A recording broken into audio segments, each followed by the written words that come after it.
Okay, good. Let's get into this. So, what are we going to be talking about today?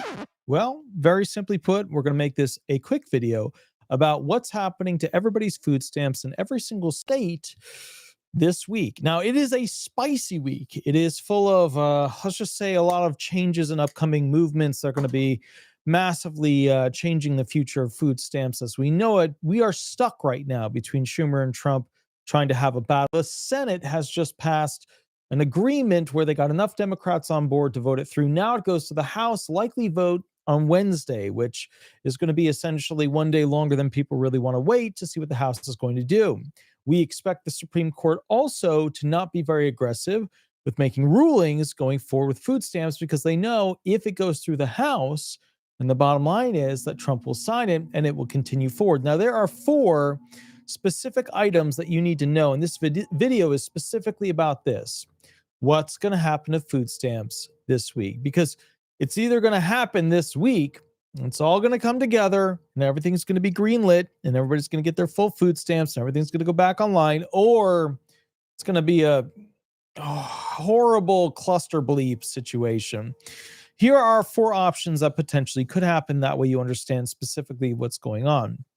Number one, the House could pass the bill that just came from the Senate, goes to Trump, Trump wins, right? Because he got enough Democrats on board at the Senate level to go ahead and pass it.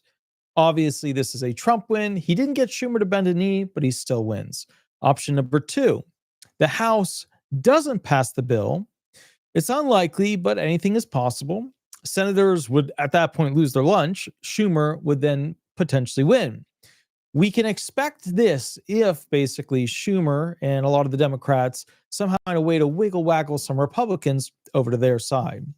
Now, the House, as another third option, could delay the passing of the bill, add subsidies from the Obama era for the impoverished to kind of like help pay for their health insurance, and then they could send it back to the Senate, and the Senate could then deny it. Another option, option four, is that the House delays the passing of the bill, adds subsidies from the Obama era for the impoverished, then sends it back to the Senate, and the Senate approves it. Then in that case, Schumer kind of wins because Trump is the only one in line to deny it, where it can go through the House and the Senate again without Trump's approval being needed. And it also, to be fair, if this happens, makes Trump look like the bad guy. So again, just to summarize for everybody that's joining right now, and please remember to like and subscribe and hype the video. Option number one is the House passes the bill, goes to Trump, Trump wins. Option number two, House doesn't pass the bill.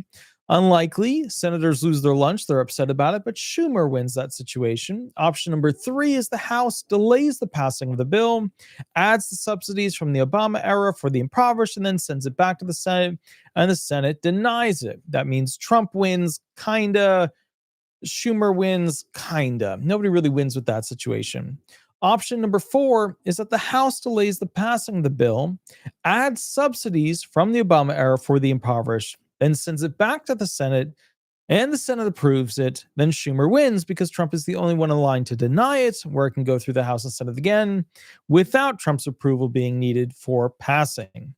Now, there was an interesting article from Reuters or Reuters, or however you like to pronounce it. I've heard it both ways. U.S. Senate passes bill to end government shutdown, sends it to the House. Let's go through this detail real quick. All right, it's by Richard Cohen, Andy Sullivan, Nolan D. McCaskill.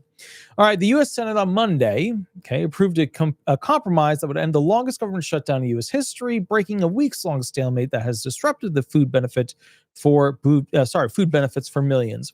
It's left hundreds of thousands of federal workers unpaid and snarled air traffic. The 60-40 vote passed with the support of nearly all the chamber's Republicans and 8 Democrats, who unsuccessfully sought to tie government funding to health subsidies that are due to expire at the end of the year. While the agreement sets up a December vote on those subsidies, which benefit 24 million Americans, it does not guarantee they will continue. So what this comes down to is, putting it very simply, at the end of the day, it looks like a lot of people, when this passes, if it passes, who are impoverished are not going to be able to afford their old health insurance that they had. The deal would restore funding for federal agencies Lawmakers allowed to expire on October 1st and would stall President Donald Trump's campaign to downsize the federal workforce, preventing any layoffs until January 30th. So Trump didn't actually get one of the big things that he wanted, which was, to skim down, if you will, the government. He's actually, with the thing that passed the Senate, taking what we call in business a poison pill. And that's where basically he doesn't get to go ahead and fire a bunch of people from the United States government, which is what he really wants to do. And as a result of that, those people are safe until January 30th. However, to be fair, that if you're in the government and potentially they're eyeing you, you're like one of those furloughed individuals, that by January 30th, you better have a plan B. All right. It next heads to the Republican-controlled House of Representatives, where Speaker Mike Johnson has said he would like to pass it as soon as Wednesday and send it on to Trump to sign it to law. Trump has called the deal to reopen the government very good. The deal would extend funding through January 30th, leaving the federal government for now on a path to keep adding about $1.8 trillion a year to its $38 trillion in debt, which, just to be clear, we are so beyond bankrupt, it's ridiculous.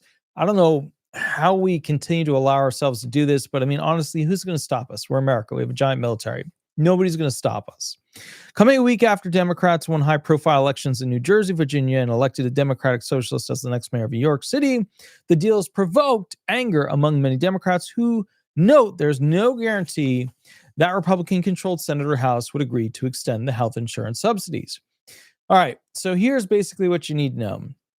These subsidies were one of the things I thought would have been an okay deal for impoverished people, because at the end of the day, they can't afford their health insurance then. And you just basically told a bunch of people who are impoverished that, guess what? You're not going to be able to afford your health insurance going forward, which means that they're going to have to reduce the benefits that they normally get from their health insurance, increase the cost of what they have to pay to go ahead and access their health insurance, or they're just going to not go with health insurance. And to me, the way you get a nation super sick is when Americans don't have health insurance. You thought COVID was bad. Think about like a COVID situation, but where a lot of people can't get health insurance. Think about how fast that's going to spread. Quote, "We wish we could do more," said Senator Dick Durbin of Illinois, the chamber's number 2 Democrat. Quote, "The government shutting down seemed to be an opportunity to lead us to better policy. It didn't work." A late October poll found that 50% of Americans blame Republicans for the shutdown, while 43% blame Democrats. Remember, those polls are all over the place. I've seen things where Democrats, were heavily blamed, Republicans were blamed. I've seen it all, okay? All right, Trump has unilaterally canceled billions of dollars in spending and trimmed federal payrolls by hundreds of thousands of workers, intruding on Congress's constitutional authority over fiscal matters. Those actions have violated past spending laws passed by Congress, and some Democrats have questioned why they would vote for any such spending deals going forward. The deal does not appear to include any specific guardrails to prevent Trump from enacting further spending cuts. However, the deal would fund the SNAP food subsidy program through September 30th of next year, heading off any possible disruptions in Congress were to shut down the government again during that time. So in other words, Trump ironically seemed like a very negative thing towards food stamps, but this bill will essentially continue them all the way to September 30th of next year, which means that food stampers can kind of have a sigh of relief if it goes through the House and Trump signs it. Now, I want to go through some additional things real quick, just so you kind of understand some of the stuff that's going on. Okay, so as you know, November 11th, the House of Representatives has not yet voted on this, funding bill. The Senate did it on November 10th. So we're looking at November 12th, Wednesday, when they're likely to go ahead and vote on it. And of course, if it goes through, I'm sure Trump will do a big ceremony, a big hoop-de-woo. And what will happen is, in my opinion, Trump will go ahead and basically sign it. It will fund everything. Funds will go to the states to pay, food stamps. You'll be made whole again, for basically, it's going to take some math and figuring out who is paid what, and then basically some people won't get it. Some people will get it because they'll have calculation issues.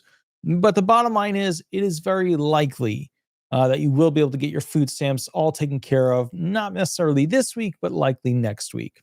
Now, remember, House Republicans do hold a slim majority with approximately 219 seats, Democrats with 212 seats. And there's 4 vacancies as of recent. So the bottom line is this.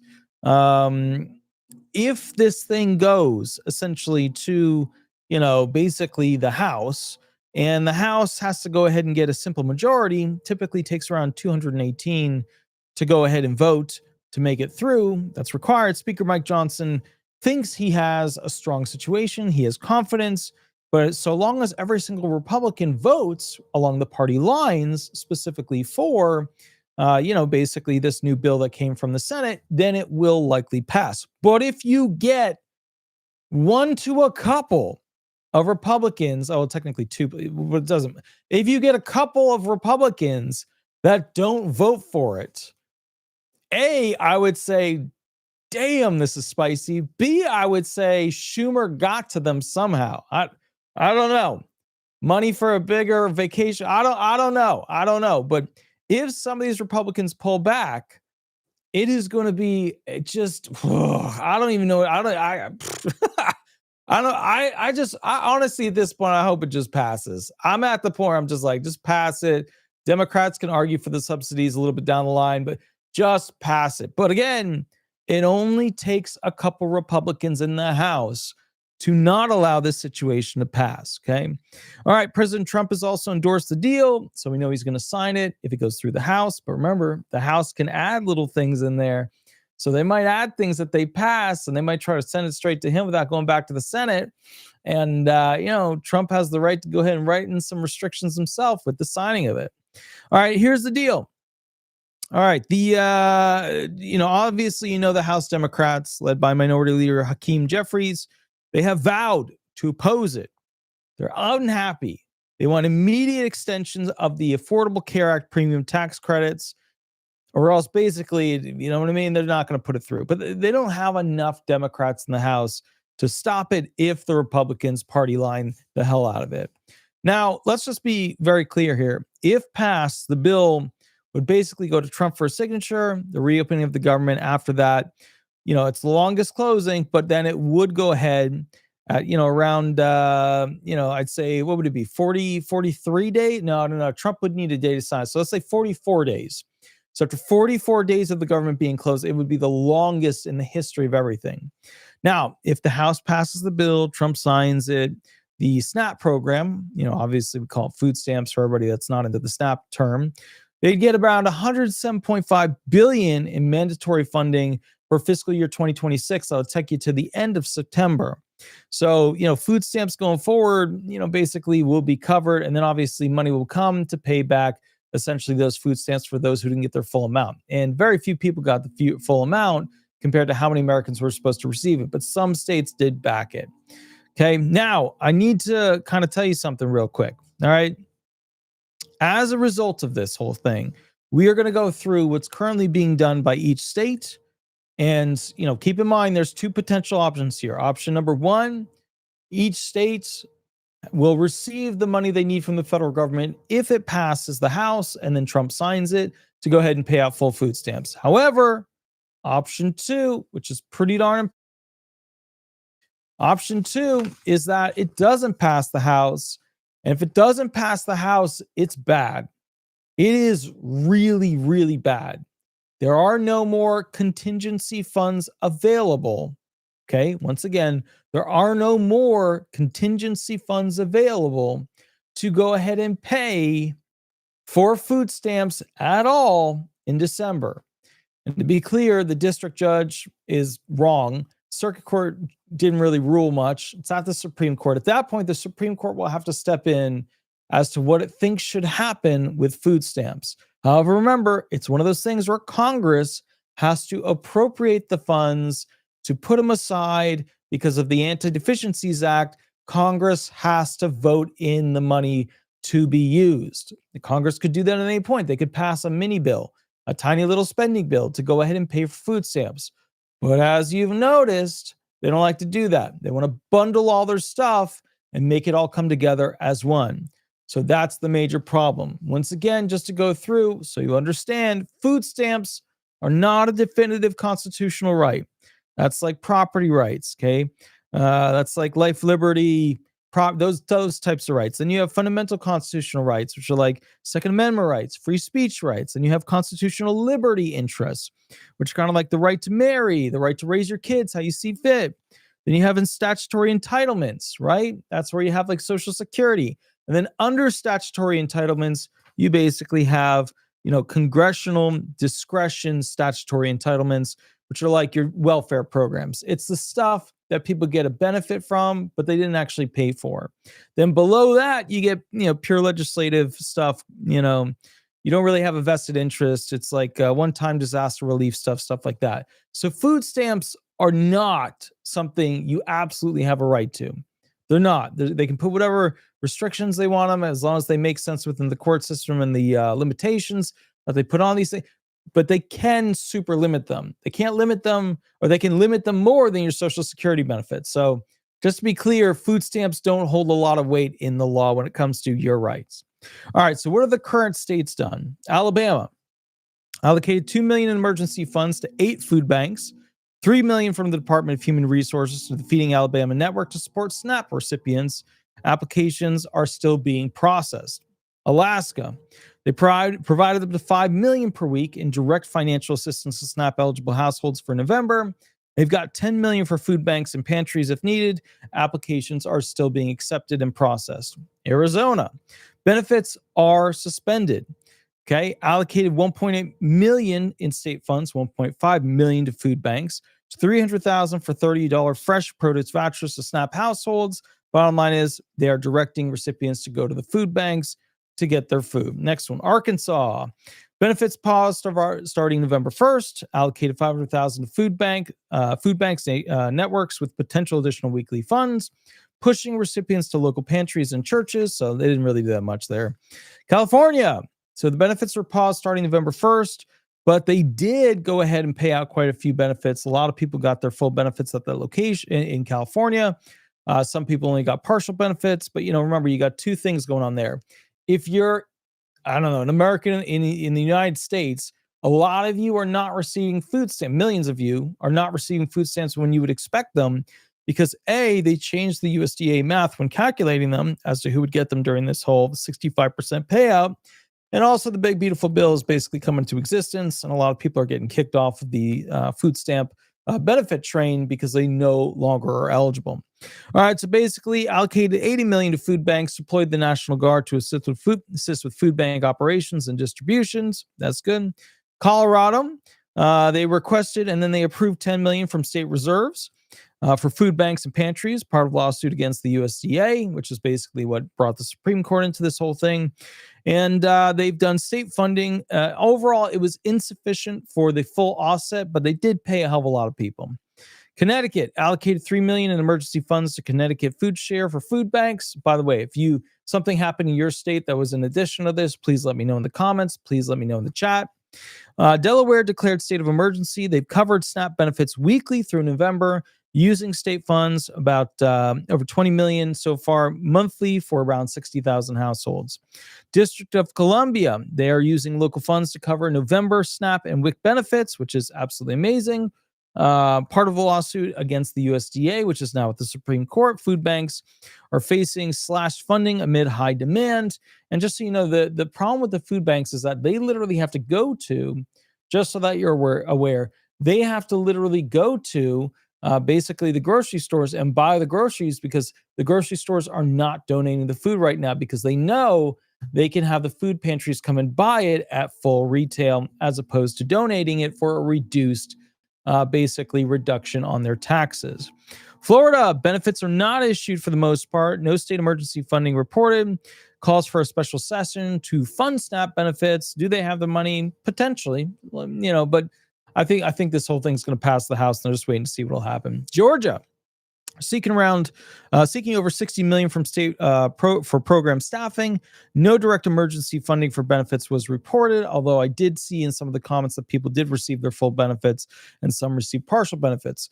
Now, Guam was expected to basically just pay everybody. So Guam appropriated $12.3 million from excess revenues to fund SNAP through the end of November, plus around $800,000 for the WICs. WIC is for basically the young mothers, fathers with young children. Hawaii, the benefits paused starting November 1st, allocated about $2 million to food banks, launch TANF relief program for up to 4 months of housing /utility support. which is excellent. Next one, Idaho, not distributing November benefits, no state emergency funding reported, food banks anticipated increased demand. Remember, Idaho is mostly farm country based area. That's farm people for the most part. They're Aggies. They're pretty much going to take care of their own for the most part. They see somebody struggling, they usually help. Illinois allocated 20 to 25 million food banks, food pantries, urging Plan B preparedness. Indiana benefits pause starting November 1st. No state emergency funding reported. Iowa matching up to 1 million in donations to food banks. National Guard preparing for distribution, reviewing food insecurity response or responsibility plans. Bottom line is, obviously some of these states, they've had the money to go ahead and pay the other, essentially 35% that the federal government didn't cover from the contingency funds. What's going to be interesting is to see how the Supreme Court comes down, because they could rule that the whole thing's moot because, it got passed in the House, passed by Trump, and then boom, the whole lawsuit situation becomes moot. Or the Supreme Court could make a ruling on this situation about what kind of money has to be put aside in the future to cover the entire year, even though usually September 31st is when the funding ends. It's a October 1st to September 31st kind of gig. So the Supreme Court could always potentially come down with a ruling that basically says funding must be appropriate for the entire year, so that blah, blah, blah, blah, blah. But whatever, you could see that where the Supreme Court's ordering that. Now, would that be constitutional as a ruling? It's the Supreme Court. But then again, remember the whole point of the Anti-Deficiencies Act is that the government has to have the money and vote on the money to be actually present to do the thing. However, the Supreme Court, I could see putting their foot down saying you have to, in the future, fund the program beyond a certain point, or put so many billions aside. Kansas, benefits were suspended, no reported state emergency funding. Kentucky, delayed funding for SNAP and TANF, provided temporary state TANF funding for November, part of the lawsuit against the USDA, against Trump, which is basically at the Supreme Court. Louisiana, which was one of the doing a lot of stuff, declared state of emergency, approved $150 million initial funding from the Department of Health with reserve access. Basically, they're individuals, they're civilians that are in Louisiana. They're getting taken care of. Basically, stabilization funds pending legislature. Maine allocated $1 million from the governor's contingency, which ain't much, plus $250,000 from foundation to food banks, encouraging calls to 211 to go ahead and get your resources to you. All right, Maryland declared state of emergency, allocated $10 million to food security partners, food banks, reports of up to $62 million for full November benefits. They're not tapping reserves for direct benefits at this time. Although, keep in mind, the House doesn't pass this bill, they might be doing that. Massachusetts, benefits ended November 1st, allocating additional $4 million, basically total $8 million monthly to food banks. They're partnering with United Way for fundraising. Michigan suspended payments starting November, allocated $4.5 million to Food Banks Council. Senate passed $71 million for food assistance, purchasing extra food for demand. Minnesota allocated around $4 million in emergency funds to food shelves, food banks. $73 million void, noted insufficient for full benefits. So they didn't have enough to pay everybody. Mississippi, the benefits were paused starting November 1st. No benefits were issued. No state emergency funding reported. Missouri allocated $5 million to TANF, to food banks, $10.6 million to senior meals. Applications continued. Montana benefits were suspended. No reported state emergency funding. Same for Nebraska. Nevada had no state-funded benefit without legislature, so they really couldn't do a whole much. Expanding support to food banks was one thing that they could try to do. They're basically getting their National Guard pumped up and preparing. All right, good. Oh, wow, Arizona. So you're saying Arizona was full SNAP benefits on November 7th. That's excellent. Thank you, Misty. I super appreciate that. Very cute dog in the picture there. Putting a heart right next to the $5 donation. That's excellent. Very, very good. Very, very good. Okay, next thing. Yes, and please remember to hit the like button. Now, before we go to New Hampshire, New Jersey, New Mexico, New York, one quick detail. Please remember over here, I don't do Medicare stuff. I don't answer Medicare questions. It's not the stuff that I do. I'm America's most viewed and subscribed to and clicked on Social Security disability attorney. So if you need a disability attorney, you can always give me a call during the 9 to 5. But over here for Medicare questions, give them a call at 226-6287. Again, 339-226-6287. They are watching what's going on with the fraud. They are aware of the doctors getting arrested and things like that. So if you're wondering if you've still got a great plan, you might want to call them and say, hey, can you give my Medicare plan a tune-up, and see what they say. All right, New Hampshire allocated $2 million to food assistance programs. They partner with food banks. They've got mobile pantries.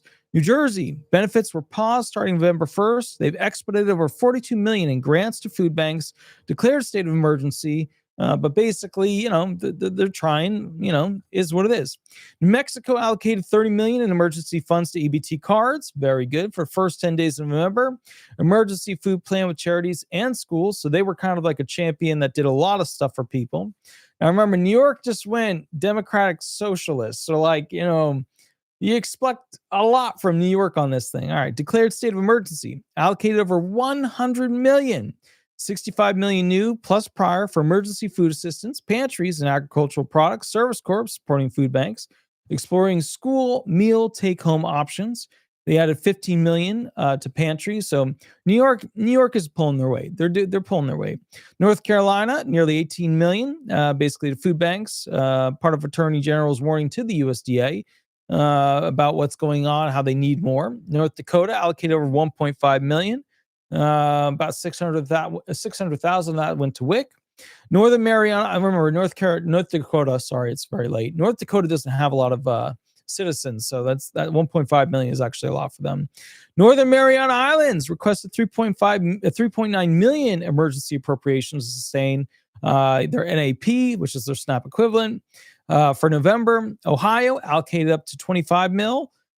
Basically, they're handing out food boxes at events. Oklahoma allocated 1 million per week, up to 7 weeks to food banks. Tribal nations are preparing to fill gaps, and they're encouraging card locking against theft and future issues. Oregon declared 60-day food security emergency, allocated 5 million from TAMP carryover to food banks, acted to issue full benefits before USDA reversal. Pennsylvania declared disaster emergency, allocated $5 million to feeding Pennsylvania food distribution, which is kind of surprising because Pennsylvania is huge. There's a lot of people there. So $5 million is, again, Pennsylvania's farm country. You know what I mean? So farm people, Aggies, tend to take care of their own. So, is an option there. Puerto Rico. All right. So they've got, remember, it's PAN. It's like, it's not like SNAP because, they're not a state yet. They will be one day. Basically, funding has run dry. There's all kinds of info coming out about Puerto Rico. Nobody really knows what's going on to the full extent. But they're trying and waiting and hoping for it to reopen the government and see what happens with the federal funding. Rhode Island declared state of emergency, allocated $6 million to TAMP for emergency payments to around 20,000 families. $200,000 food banks, rapid response, potential National Guard logistics coming into play in the not-too-distant future. South Carolina activated one South Carolina fund for donations, State Guard assisting food banks. No specific state funding onto the cards that I'm aware of. Maybe they have at this point. South Dakota, benefits were suspended. No reported state emergency funding. Tennessee, there's a lapse in benefits, allocated about $5 million to food banks, based on the SNAP population that's needed. They cannot load benefits onto cards without state funds. So the bottom line is, if you're in Tennessee, you're kind of stuck right now. Texas, benefits were not issued. No state emergency funding reported. Food banks expected increased demand. They have to distribute basically whatever they can to SNAP benefits. It's probably going to be more food distribution right now.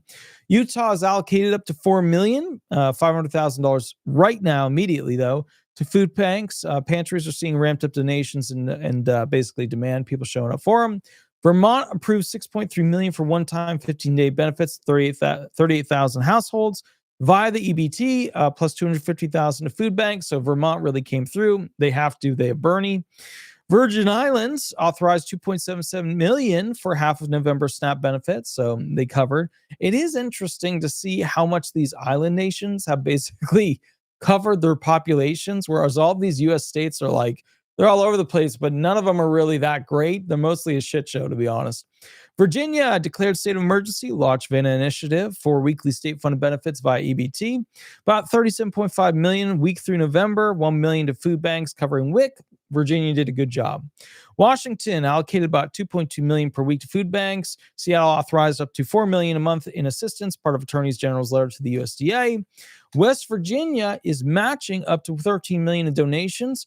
They might go up to $26 million total for food banks. National Guard assistance with logistics and distribution is on the horizon.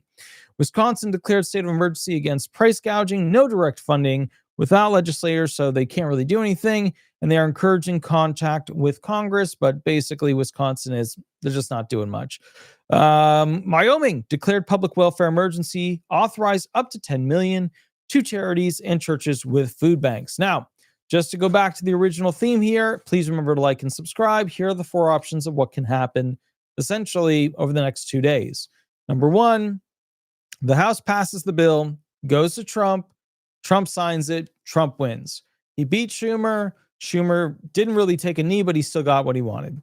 Option number 2, the House doesn't pass the bill.